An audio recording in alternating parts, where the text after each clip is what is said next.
نحمده ونصلي على رسول الكريم اما بعد فاعوذ بالله من الشيطان الرجيم بسم الله الرحمن الرحيم فانتقمنا منهم فأغرقناهم في اليم بأنهم كذبوا بآياتنا وكانوا عنها غافلين صدق اللہ العظیم۔ محترم ناظرین، السلام علیکم ورحمۃ اللہ وبرکاتہ۔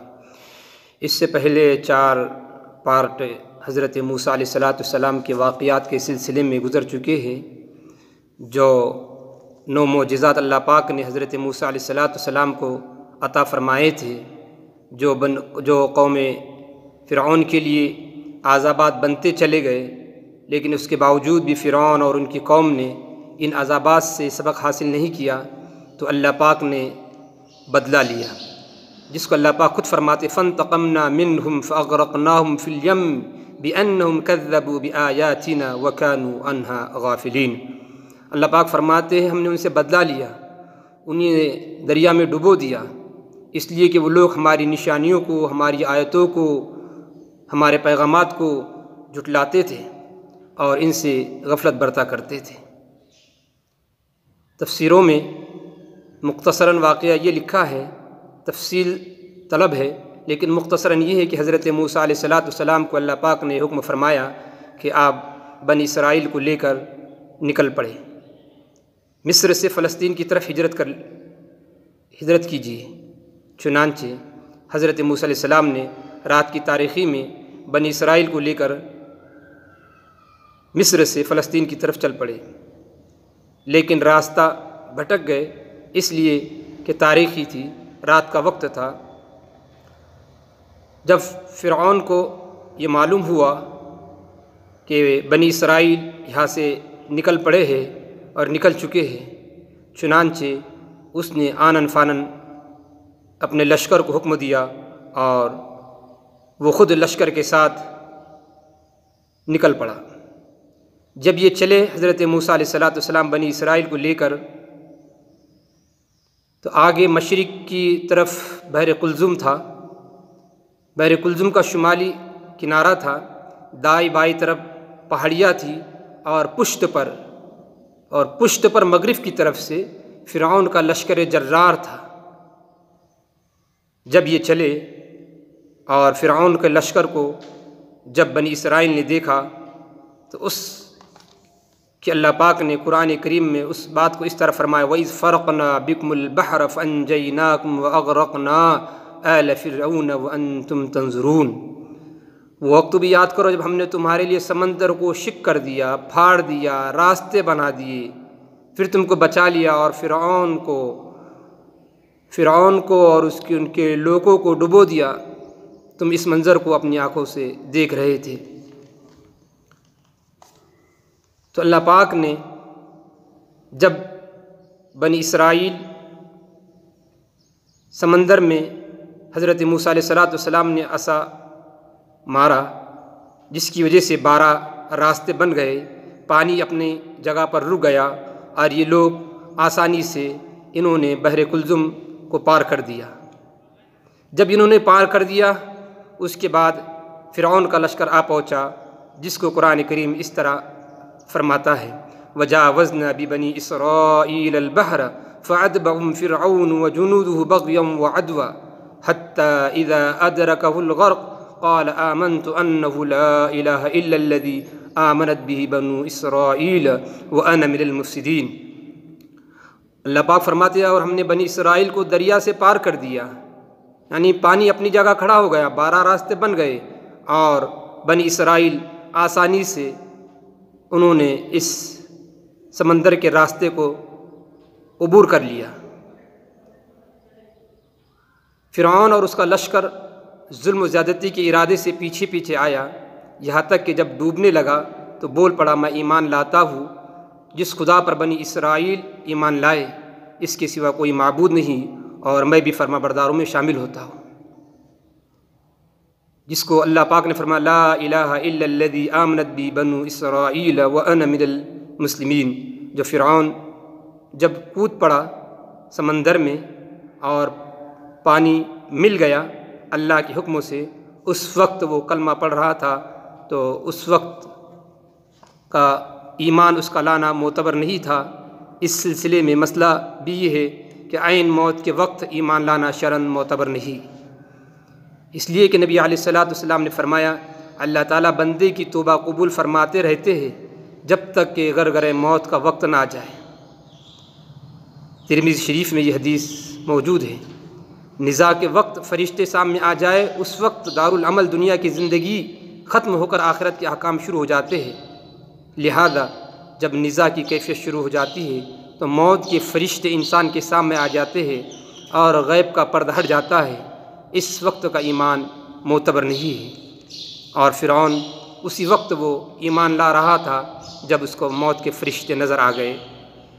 تو اللہ پاک نے قوم فرعون کو پانی میں غرق کر دیا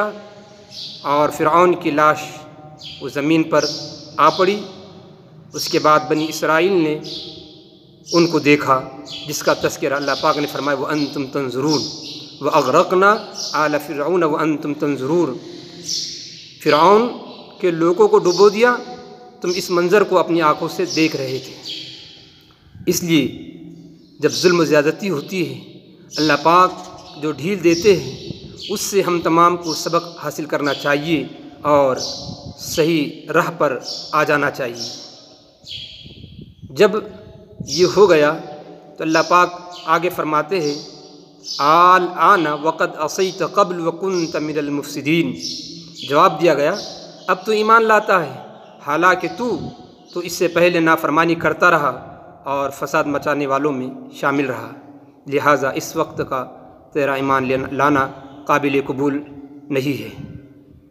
اس لیے اور آگے اللہ پاک فرماتے ہیں فَالْيَوْمَ نُنَجِّيكَ بِبَدْنِكَ لِتَكُونَ لِمَنْ خَلْفَكَ آیَةً وَإِنَّ كَثِيرًا مِّنَ النَّاسِ عَنْ آیَاتِنَا لَغَافِلُونَ۔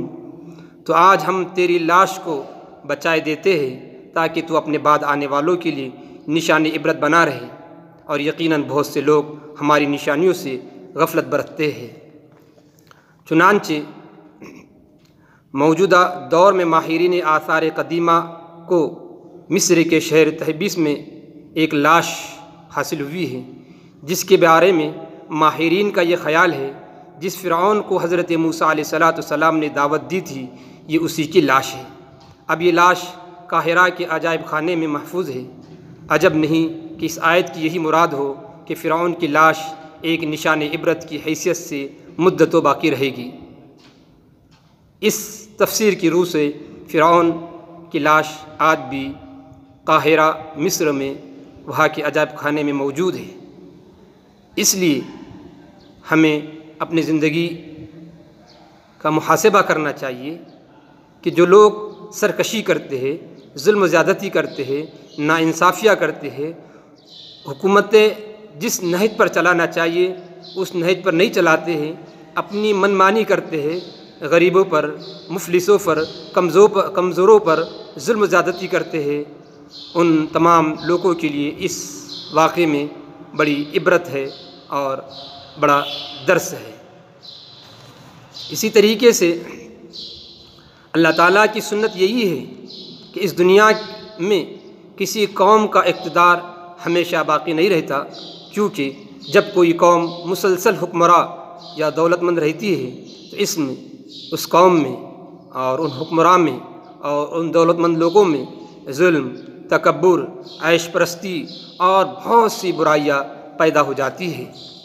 اللہ تعالیٰ نے اپنی اسی سنت کے مطابق فرعون اور اس کی قوم کو تباہ برباد اور ہلاک کر دیا، اور بنی اسرائیل جو نہایت دبے کچلے تھے، یہاں تک کہ ان کی اولاد کو بے دردی سے قتل کر دینا بھی کوئی جرم نہیں تھا۔ اللہ پاک نے فرعون کو حکومت اور اقتدار سے نوازا تھا، اور اس نے جو کیا وہ آپ کے سامنے قرآن کریم میں تفصیل سے اللہ پاک نے بتلایا ہے۔ اس میں ہم تمام اہل ایمان کے لیے بطور خاص بڑا درس ہے، بڑا سبق ہے کہ عصر حاضر کے مسلمانوں کے لیے اس میں سبق ہے کہ گزشتہ 200-300 سال سے، یعنی 2-3 صدی سے دنیا پر مغربی قوتوں، اسلام کے دشمنوں اور امن و آشتی کے غارت گروں کے غلبے کو دیکھ کر گھبرانا اور احساس محرومی میں مبتلا ہونا نہیں چاہیے، یہ ایک عارضی کیفیت ہے۔ امت مسلمہ کو غلبہ حاصل ہوگا بشرطے کہ وہ دین حق کے ترجمان اور اس کے داعی رہے۔ آج موجودہ دور میں جو حالات ہیں خصوصاً ہمارے اس ملک بھارت کے، وہ ہماری سامنے ہیں۔ کیا ہو رہا ہے، کیا کیا جا رہا ہے، کیا کیا پلاننگ بنائی جا رہی ہے، اور غریبوں پر، مظلوموں پر، بے کسوں پر، بے سہارا پر کس طرح ظلم کے پہاڑ توڑے جا رہے ہیں۔ لوگ خودکشی کر رہے ہیں، لوگوں کو کھانے کے مسائل بے شمار ہو چکے ہیں، اور آئے دن نت نئے مسائل پیدا ہو رہے ہیں، لیکن یہی ظالم حکمراں اور یہ جنہیں حکومت کا نشہ ہے وہ باز نہیں آ رہے ہیں۔ لیکن چونکہ ہم اہل ایمان ہیں، ہمارا ایمان ہے کہ اللہ پاک حالات کو تبدیل فرمائے گا، اور اللہ پاک نے ہمیں یہ شرط بتلائی ہے وَلَا تَهِنُوا وَلَا تَحْزَنُوا وَأَنْتُمُ الْأَعْلَوْنَ إِن كُنتُم مُؤْمِنِينَ، کہ ہمیں اس آیت میں یہ فرمایا گھبرانا نہیں ہے، غمگین نہیں ہونا ہے۔ جو حکم دیا گیا ان کنتم مؤمنین، کامل ایمان کا ہمیں حکم دیا گیا۔ جب کامل ایمان ہوگا تو کوئی حکمراں اور کوئی ظالم بادشاہ، ظالم حکومتیں ہمارا کچھ نہیں کریں گی۔ معلوم یہ ہوا کامل ایمان ہمارے پاس نہیں ہے، ایمان ہے لیکن ناقص ایمان ہے، تو ہم کامل ایمان بنانے کی فکر کریں۔ کامل ایمان وہ ہے جو اللہ نے، قرآن کریم نے اور رسول اللہ صلی اللہ علیہ وسلم نے سنت اور رسول اللہ صلی اللہ علیہ وسلم کی زندگی میں آپ صلی اللہ علیہ وسلم جو اعمال کیے ان سنتوں کو اور اللہ کے حکم کے مطابق زندگی گزارتے رہے، تو انشاءاللہ ہمارا ایمان کامل اور مکمل ہوگا، حالات تبدیل ہوگے، اور گھبرانے کی ضرورت نہیں ہے، بلکہ دعا، استغفار اور حکمت عملی سے اپنی زندگی میں علماء حق کے منشے کے مطابق چلتے رہیں گے تو انشاءاللہ وہ وقت تو ضرور آئے گا کہ دنیا کروٹ لے گی، اہل ایمان کو غلبہ حاصل ہوگا، اور اسلام کا نور دوبارہ عام و تام ہوگا، اور اسلام کی روشنی پورے آب و تاب کے ساتھ انشاءاللہ دوبارہ دنیا میں پھیلے گی۔ امن کا سبق سب کو ملے گا، انصاف سب کو ملے گا، خوشحالی سب پر آئے گی۔ جیسے اس سے پہلے مسلم حکمراں جو امانت دار تھے، دیانت دار تھے، صداقت والے تھے، انصاف جن کے نزدیک انصاف ہی معیار حق تھا، انشاءاللہ دوبارہ اللہ پاک وہ وقت لائے گا۔ اللہ پاک سے دعا ہے کہ اللہ پاک ہم تمام کو ان واقعات سے عبرت حاصل کرنے کی توفیق عطا فرمائے۔ آمین وآخر دعوانا ان الحمد للہ رب العالمین۔